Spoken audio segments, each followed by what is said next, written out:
പ്രധാനമന്ത്രി നരേന്ദ്രമോദി തിന്മയുടെ പ്രതീകമാണെന്ന് സിപിഎം സംസ്ഥാന സെക്രട്ടറി പിണറായി വിജയൻ. തിന്മയുടെ പ്രതീകമായ മോദിയെ കോളേജ് മാഗസിനിൽ അപകീർത്തിപ്പെടുത്തുന്ന രീതിയിൽ ചിത്രീകരിച്ചതിൽ തെറ്റെന്താണെന്ന് ചോദിച്ച പിണറായി അതിനെതിരെ കേസെടുത്ത വിദ്യാഭ്യാസ വകുപ്പിന്റെയും സർക്കാരിന്റെയും നടപടി ശരിയായില്ലെന്നും കുറ്റപ്പെടുത്തി. മോദിയെ പ്രകീർത്തിക്കണമെങ്കിൽ വേറെ വഴി നോക്കണമെന്നും ആവിഷ്കാര സ്വാതന്ത്ര്യത്തെ തടയുകയല്ല വേണ്ടതെന്നും പിണറായി വിജയൻ അഭിപ്രായപ്പെട്ടു. കമ്മ്യൂണിസ്റ്റ് നേതാവായിരുന്ന CBC വാര്യരുടെ അനുസ്മരണ സമ്മേളനം ഹരിപ്പാട് ഉദ്ഘാടനം ചെയ്യുന്ന വേളയിലാണ് പ്രധാനമന്ത്രിയെ CPM സംസ്ഥാന സെക്രട്ടറി പിണറായി വിജയൻ രൂക്ഷമായ ഭാഷയിൽ വിമർശിച്ചത്.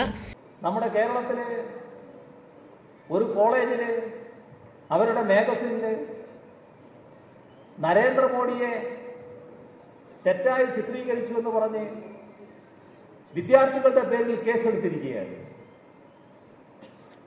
നരേന്ദ്രമോദി എന്നത് ഈ രാജ്യത്തിന്റെ മുന്നിലുള്ളൊരു പ്രതീകമാണ്. ആ പ്രതീകം RSSകാര് നന്മയുടെ പ്രതീകമായി കാണുന്നുണ്ടാവും. എന്നാൽ മതനിരപേക്ഷ ചിന്താഗതിക്കാര് തിന്മയുടെ പ്രതീകമായിട്ടാണ് കാണുന്നത്.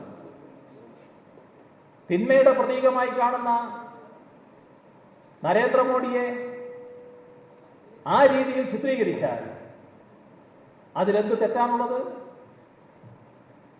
ഇവിടെ മാഗസിൻ എന്ന് പറയുമ്പോൾ സാധാരണ നിലയിലുള്ള ആവിഷ്കാര സ്വാതന്ത്ര്യത്തിന്റെ ഭാഗമായി വരുന്ന ഒന്നാണ്.